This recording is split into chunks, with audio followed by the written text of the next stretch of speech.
Tonight on Primetime Politics, Mélanie Joly. We had a deal, they broke it, we'll go after the money.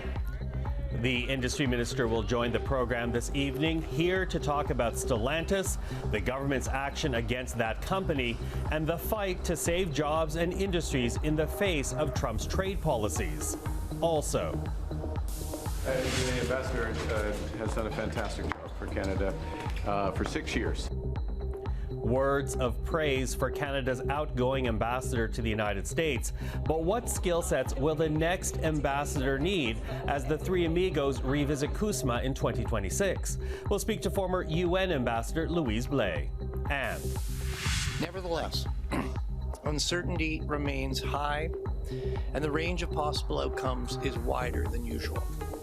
From the Bank of Canada to the IMF, we'll get an assessment of the Canadian economy. This is Primetime Politics. Hello, everyone. I'm Michael Serapio.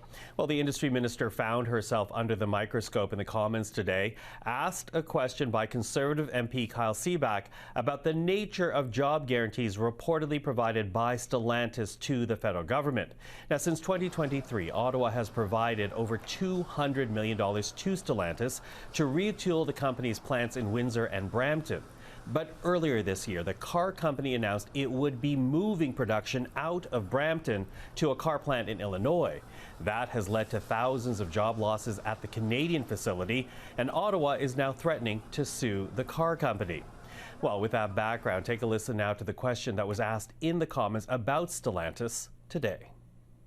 For months, Conservatives fought to get the Stellantis contracts released despite the gag order from the Liberals, and now we know why they wanted to hide it. The so-called jobs guarantee that the minister was bragging about in question period only a few weeks ago was for 4,400 full-time employees at Stellantis. Sounds okay, right?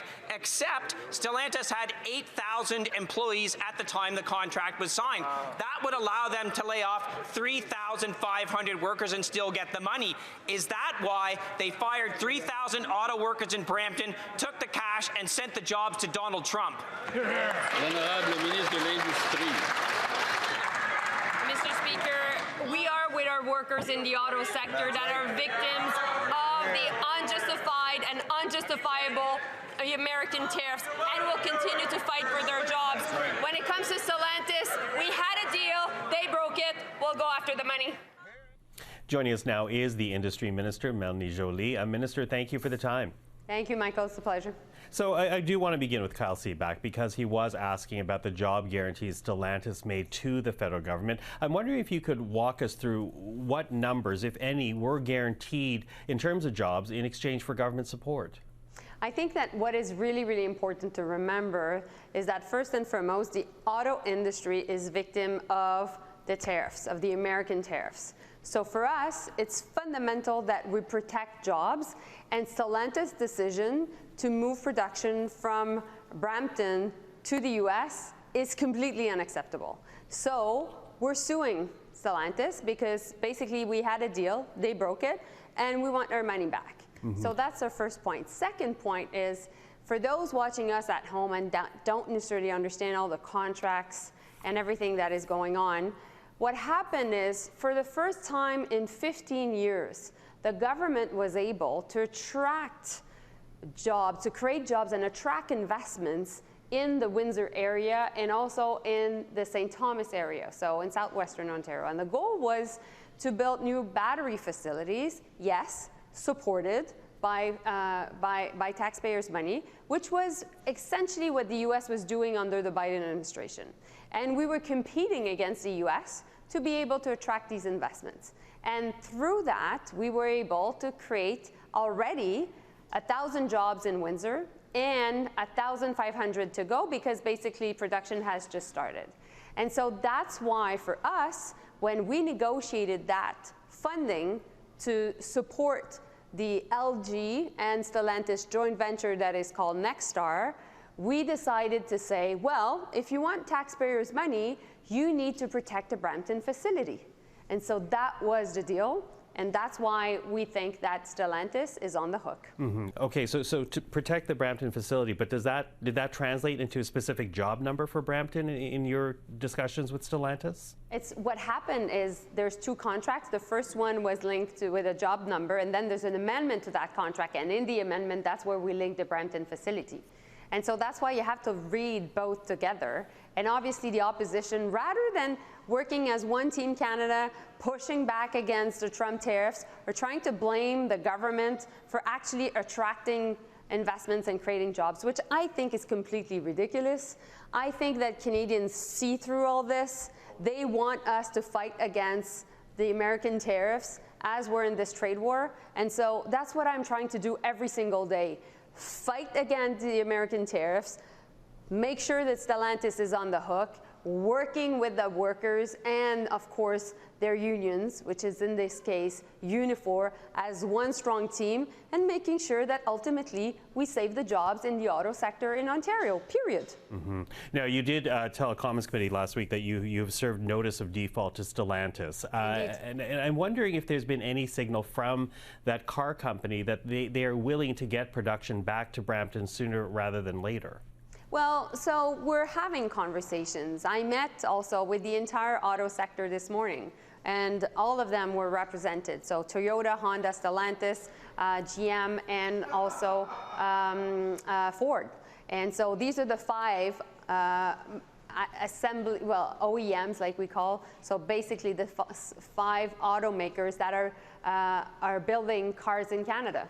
And we will continue to engage with them because they're extremely important. Let's all remember that we're talking about 125,000 jobs, direct jobs, in the auto sector.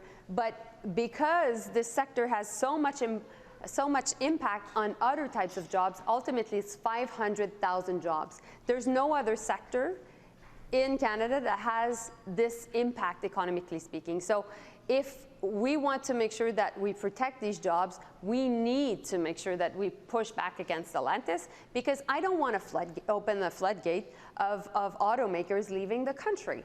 And so this is a really important measure that we're putting in place and pushing back. And I really hope the Conservatives stop their shenanigans, which are making us lose time, and actually that we work as one strong Team Canada.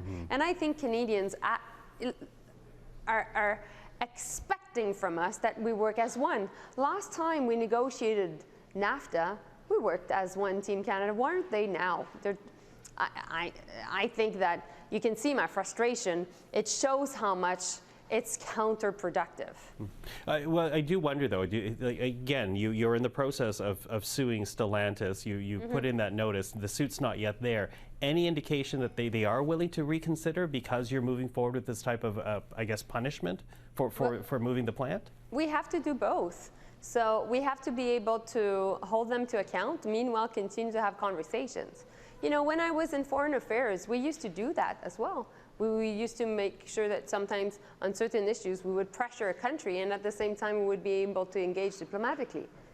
You have to do both. And so Stellantis has started a third shift at Windsor. 4,500 people work in Windsor right now at their plant, at their assembly plant.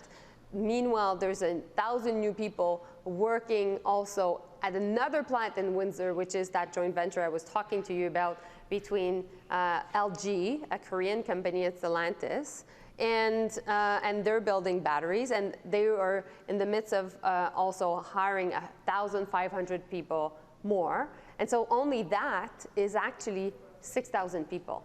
And so we need to make sure that we continue to engage with the company because there's 6,000 jobs on the line. But meanwhile, we're fighting for the 3,500 workers at the Brampton facility that have been laid off and that will continue to engage with the union to fight for. Listen, before we're done here, because we're quickly running out of time, I do want to ask you and perhaps get some comment on concerns that were raised by U.S. industry leaders at those public hearings about trade in Washington last week. There was some concern expressed that Canada and Mexico, to be fair, were being used as back doors for Chinese materials to make their way into the U.S. despite import bans and tariffs imposed on China by Washington. I'm wondering if you're addressing that concern at all. Well, obviously, we're working with the industry to make sure that the U.S. understands how much basically this free trade agreement we have is beneficial to Americans themselves as it is for Canadians. I think it is clear that at this point, Americans understand that tariffs are a tax, and that is having an impact south of the border. But at the same time, we'll continue to let the Prime Minister negotiate. We'll continue to let Dominic LeBlanc, the Minister in charge of U.S.-Canada trade, do his work. And I'm there to support them because obviously I used to work on the causes of the trade war, on the diplomatic front of it. Now I'm working on the consequences and definitely the economic front. And we know that the battle is the economy. Our front lines are our auto workers, our lumber workers, our steel and aluminum workers. And so we need to make sure that we keep them, that we protect their jobs, and that we stand very strongly side by side with them. Is there a role for industry, though, to play here, to essentially signal to the Americans that this country is not being used as a backdoor for Chinese products? Trust me, that's what they do every single day. And there's lots of people going to Washington to advocate for their cause and defending Canada's interests. And we always work through the embassy and through our great diplomats back in Washington to make sure that that's the case. Okay. Minister Joly, thank you for this. Really appreciate the time. Pleasure. Thanks. Well, there is speculation this evening, unconfirmed reports that the next Canadian ambassador to the United States will be financier Mark Wiseman, someone well known to the Prime Minister, possibly stepping into the role being vacated by the current ambassador, Kirsten Hillman. Now, yesterday, Ambassador Hillman announced she would be leaving her job in the new year, and today the Prime Minister had this to say about her. Any comment on Ambassador Hillman's resignation?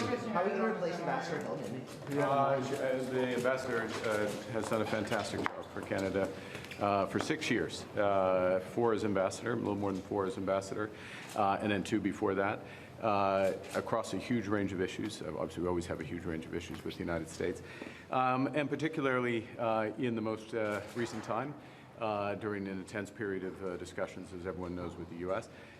There's a window now as we've finished our consultations on CUSMA. The Americans are just starting. The review process will gather force in the new year. So there's a window.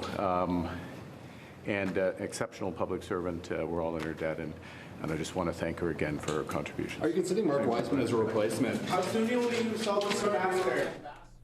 With her thoughts on Ambassador Hillman's upcoming departure and the road ahead when it comes to Canada-U.S. trade, we're now reaching out to Louise Blais, Strategic Advisor with the Business Council of Canada. Between 2017 and 2021, Madame Blais was also Canada's ambassador to the United Nations. Madame Blais, thank you for joining us again. Hello, great to see you, Michael. And you. Listen, I want to first and foremost get your thoughts on Ambassador Hillman. We've heard a lot of praise for her working for Canada and Canadians. What would you say about what she has been able to accomplish during her time in D.C.?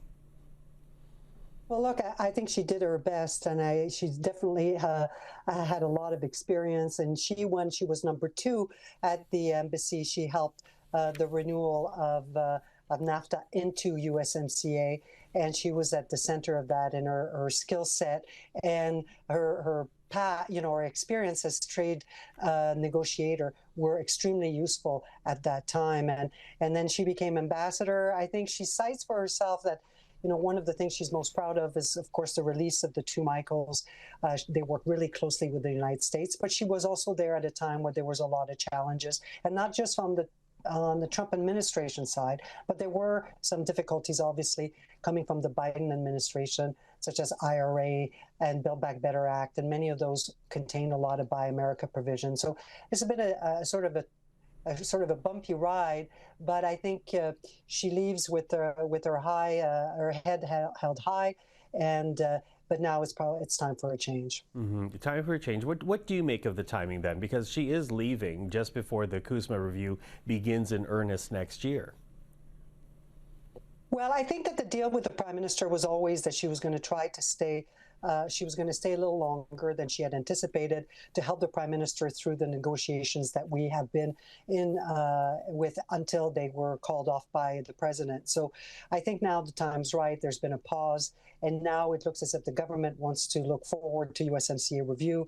You heard the Prime Minister today that he said that basically appointing somebody now would give that person time to kind of learn up and be ready for that review. Mm-hmm. What skill sets do you think the next ambassador will need to have? And there is already a rumor of a name, but beyond names, what do you think the next ambassador needs to bring to the table in order to navigate this trade file with the U.S.? Well, look, I think anyone that the Prime Minister would consider would have a really suitable background, would have a pedigree, would have had a proven track record in whatever field they were in. So if you start from that basis, what you need after that is a people person. You need somebody comfortable with engaging with people. You have to be able to read cues. You've got to love that part of the job, because that is an incredibly important part of the job. And we say that the Americans are transactional. They are, but they're also based on relationships. And to build those kinds of relationships, you need somebody that really enjoys people and that can really help understand where they're coming from, so that that person can give the best possible advice to the Prime Minister on where things are really at, not where we think what Ottawa thinks they're at. So, and that involves a lot of travel. You've got to get outside of the Beltway. You've got to understand regional dynamics. You've got to do so in a bipartisan fashion. You can't just go up on the Hill from time to time. You really, really have to cover the country and develop that rapport and that goodwill that will serve Canada well. Okay, rapport, goodwill, the ability to travel and like the job in terms of interacting with people. So what would be your, I guess, priority list for whoever steps into this role next? What is the priority list of things they need to do in order to be ready for this CUSMA review? Well, I think the number one thing is the relationship. I think they've got to put that back into a better stead. I think that the Prime Minister had combined the role of chief negotiator with that of ambassador. I would expect that with somebody new coming in, and he did so because he knew that Ambassador Hillman was at the end of her posting and could, kind of take whatever happens at the negotiation table and then leave the post with that. But when you're ambassador, you have to rise above that. You got to manage the entire relationship, and trade is important. And don't get me wrong, USMCA renewal is critical. But at the same time, the relationship is security. We are steward of natural resources together, and you've got to be able to not bear the scars of whatever happened at the negotiation table. So I would expect him to separate those roles again, have somebody else do those negotiations, and have the ambassador go back to the role of ambassador. And I think that will help Canada be in a better position, because the ambassador will be focused not on the technicalities, but in the relationship. Mm-hmm. You have many contacts south of the border, Madame Blais. I'm wondering what you're hearing in terms of enthusiasm to revisit this trade deal to ensure that it keeps going forward. Well, what I'm hearing from Republicans and Democrats is that they think that this is a good trade deal. It was a bipartisan agreement when it came into force. I think that they want to see certain things looked at, not necessarily change, but maybe make sure that the implementation is exactly what they had in mind. I think that there'll be, unfortunately, it's happening in a mid-year cycle for the election. So we're gonna have to be careful to make sure that it doesn't become a sort of a political football in the United States, and just keep reminding them of how important the agreement is to them. You saw last week the hearings, the USTR hearings. There was a great deal of support coming from all directions in the United States. So, but at the same time, now we're seeing that the Congress wants to have some oversight, so that can be good and challenging. So I think it's going to be a bumpy road, but we have to stay steadfast as we move forward. And that means that more than ever, the ambassador is going to have to manage not just the administration, but Congress as well. Well, without a doubt, 2026 is going to be a very important year. Louise Blais, as always, thank you for this. Appreciate the time. Thank you for having me. Well, late last week, the International Monetary Fund, or the IMF, issued its report on the Canadian economy. We're going to talk about that in a moment, but we also want to acknowledge that today the Bank of Canada gave its own assessment, holding the key benchmark rate at 2.25% and talking about the headwinds facing the Canadian economy. Governing Council acknowledged that uncertainty remains elevated. This includes the unpredictability of U.S. trade policy, and in particular, the upcoming review of the Canada-US-Mexico agreement is creating uncertainty for many businesses. There's also uncertainty about how the Canadian economy will adjust to higher U.S. tariffs. The volatility we're seeing in trade and quarterly GDP make it more difficult to assess the underlying momentum in the economy. Well, to talk about Canada's economic outlook, we're now reaching out to Ashvin Ahuja, the IMF's Mission Chief for Canada. Mr. Ahuja, thank you for joining us. Thank you. Listen, in a moment, I do want to talk about the recent review that you did on Canada's economy. But as it happens, you and I are talking on the same day that the Bank of Canada announced its latest rate decision, holding that benchmark rate at 2.25%. Given the uncertainty of trade challenges with the United States, do you think holding the rate rather than cutting it to stimulate economic activity is the right move? Yes, I think the decision is well judged. In fact, I think the bank had started to reduce rates earlier, and it has already allowed the economy to face the shock from a stronger starting position. Now, from the point of view that inflation is near 2% and underlying pressures are easing, firms are absorbing the higher costs, so they're passing that through prices in a limited way. The economy is operating below potential, so there's some slack emerging. I think the decision to hold today after a series of cuts is appropriate. Mm-hmm. How do you see Canada's economic, near future unfolding? Yeah, I think, so first of all, Canada has absorbed a sizable external shock better than expected, right? I mean, US tariffs disrupted tightly integrated North American supply chains. We see growth has softened, but there's been no macroeconomic dislocation because Canada has strong institutions and early policy support help cushion the impact. As I said earlier, inflation's under control. This creates room for policy support. Fiscal policy is also brightly supporting the economy. The budget 2025 provides targeted temporary support in response to shock. We could see that the biggest challenge is about boosting productivity, not necessarily stabilization. Mm-hmm. Let's pick up on that. This is a long-term pursuit. Yeah, well, let's pick up on that point, because it was interesting to go through your report, because productivity, I don't have to tell you, is a perennial issue for this country. And you say that does remain a major challenge given the uncertain times ahead. How do you see productivity getting in the way, or how do you see the potential of improving that? Okay. It's not getting in the way. It's, as you said, this challenge is long-standing, right? So the productivity is not just about technology. It's mainly for Canada, it's about business dynamism. And to sum it up really quickly, in the nutshell, it's about Canada having fewer new firms, weaker competition, and slower scaling of these firms. And these are holding back productivity growth and longer-term growth. And so what you need are policies that encourage entry, encourage investment and competition, that, these things matter more than ever.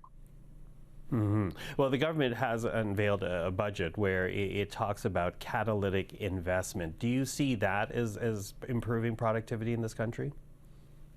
I would say yes. I think it's in a measure. The budget has budget intends to support investment and productivity in a measured way, but also in a meaningful way.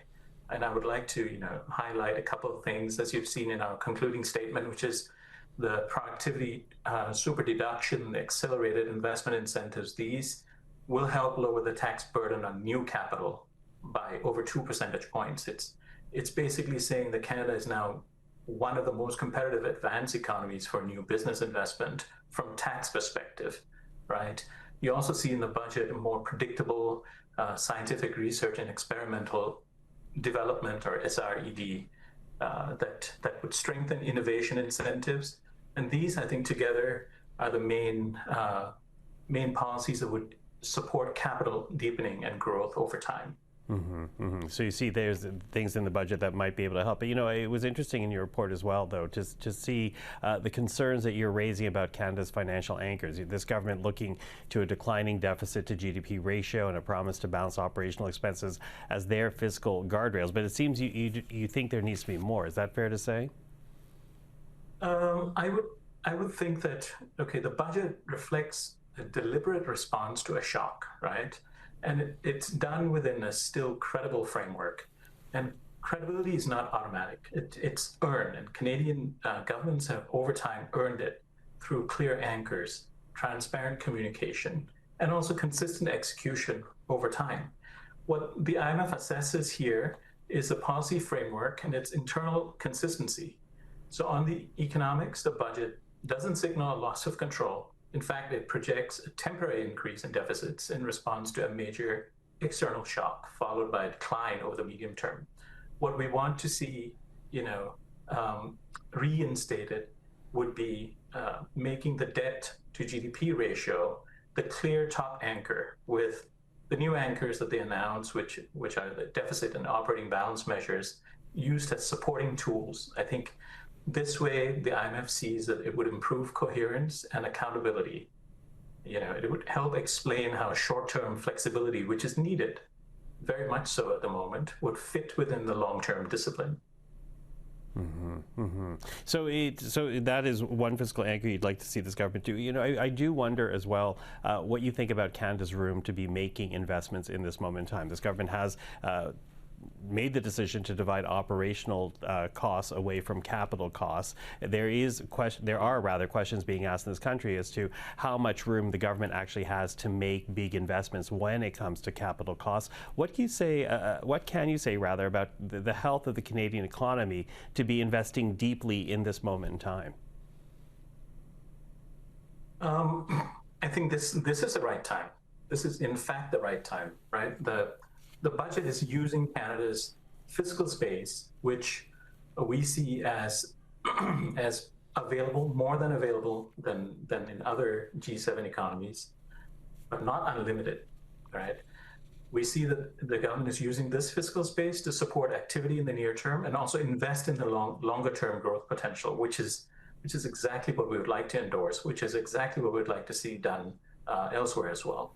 I think, though, now it'll be important to show a clear fiscal consolidation path to strengthen policy credibility and impact, which this budget is showing.